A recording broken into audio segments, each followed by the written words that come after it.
தருமபுரி மாவட்டம் பாலக்கோட்டில் எதிர்க்கட்சித் தலைவர் இபிஎஸ் பிரச்சாரம் மேற்கொண்டு வருகிறார். நேரலை காட்சிகளை காணலாம்.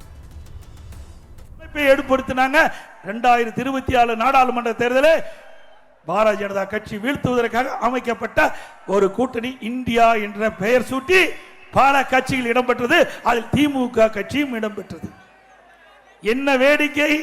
நாடாளுமன்ற தேர்தல் வருகின்ற பொழுது இந்தியா கூட்டணி ஒன்றாக சேர்ந்து பாரதிய ஜனதாவை எதிர்க்குமா? சட்டமன்ற தேர்தல் வருகின்ற பொழுது டெல்லியிலே சட்டமன்ற தேர்தல் காங்கிரஸ் எதிர்க்கிறது கெஜ்ரிவால் கட்சி, பஞ்சாபிலே காங்கிரஸ் எதிர்க்கிறது கெஜ்ரிவால் கட்சி, அதே போல மேற்கு வங்காளத்திலே காங்கிரஸ் எதிர்க்கின்றது மம்தா பானர்ஜி கட்சி, கேரளாவிலே காங்கிரசும் கம்யூனிஸ்டும் எதிரி. இப்படி மாநிலத்தில் எதிராக நாட்டில் நாடாளுமன்ற தேர்தலோ இந்தியா கூட்டணி. நீங்களா கொள்கையுடைய கட்சி என்றால் எந்த தேர்தல் வந்தாலும் அந்த தேர்தலில் உடன்பட்டு ஒரே கொள்கையுடைய கட்சியாக இருந்தால்தான் அது கொள்கையுடன் உண்டான கட்சி என்று பொருள். ஆனால் உங்களுக்கு அப்படியல்ல, அதிகாரத்துக்கு வர வேண்டும், எப்படியாவது மத்தியில் அதிகாரத்துக்கு வர வேண்டும், எப்படிப்பட்ட வேஷ வேணாலும் போட தயாராக இருக்கின்ற கட்சி திமுக கட்சி. காங்கிரஸ் கட்சி மத்தியிலே ஆட்சி அதிகாரத்தில் இருக்கின்ற பொழுது எமர்ஜென்சி கொண்டாந்தாங்க. அந்த எமர்ஜென்சியில் அவங்க மிசா சட்டத்தை கொண்டாந்தாங்க. அந்த மிசா சட்டத்தை பயன்படுத்தி தமிழகத்தில் இருக்கின்ற திராவிட முன்னேற்ற கழகத்துடைய முக்கிய தலைவர்களை கைது செய்து சிறையிலே அடைத்தார்கள். அந்த கட்சியோட நீங்க கூட்டணி வச்சிருக்கிறீங்க. அது மட்டுமல்ல கிட்டத்தட்ட ஒரு வருடத்திற்கு முன்பு திரு கருணாநிதி அவருடைய நூற்றாண்டு விழா நடந்தது. அந்த நூற்றாண்டு விழாவிலே ஒரு கண்காட்சி ஏற்படுத்தி இருந்தாங்க. அந்த கண்காட்சியில திரு ஸ்டாலின் அவர்கள் மிசா சட்டத்திலே சிறையில் இருப்பதை போல ஒரு காட்சிப்படுத்தப்பட்டு அனைவரும் பார்த்தார்கள். உங்களை சிறையிலே அடைத்தவர் அந்த கட்சியோடு நீங்கள் கூட்டணி வைத்திருக்கின்றீர்கள். அண்ணா திமுக அப்படி இல்ல. அண்ணா திமுக திராவிட முன்னேற்ற கழகம் என்ற ஆட்சி அகற்ற வேண்டும் என்பதற்காக நாங்கள் கூட்டணி வைத்திருக்கின்றோம்.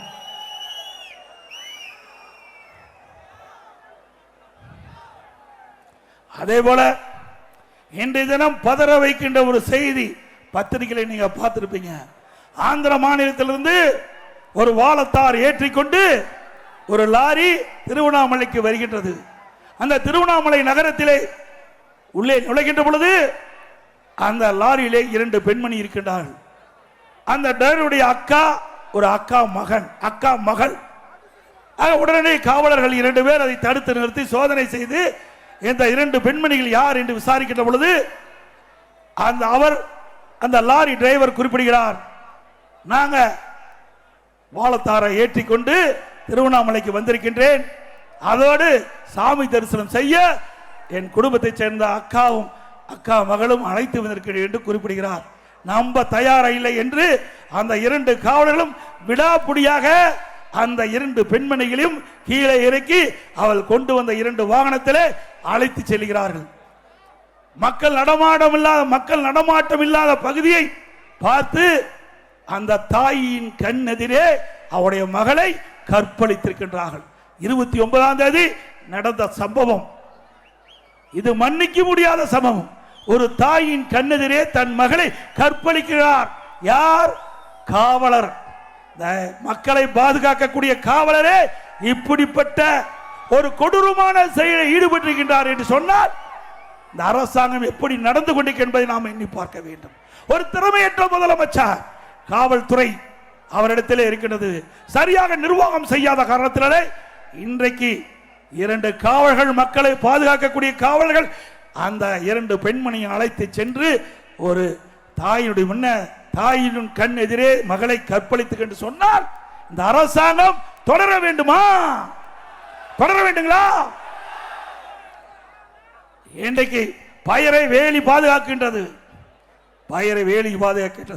அதுபோல நாட்டு மக்களை பாதுகாப்பது காவல்துறை. அதை நம்பித்தான் மக்கள் இருக்கின்றார்கள். ஆனால் இன்றைய தினம் ஒரு கொடூரமான சம்பவம் திருவண்ணாமலையில் அரங்கேறிக்கிறது. உடனே இந்த 2 பெண்மணியும் அங்கே இருக்கிற காவலர்கள் அந்த கற்பழித்து விட்டு அவளை கொண்டு வந்து திருவண்ணாமலையை சாலையில இறக்கிவிட்டு சென்று விட்டார்கள்.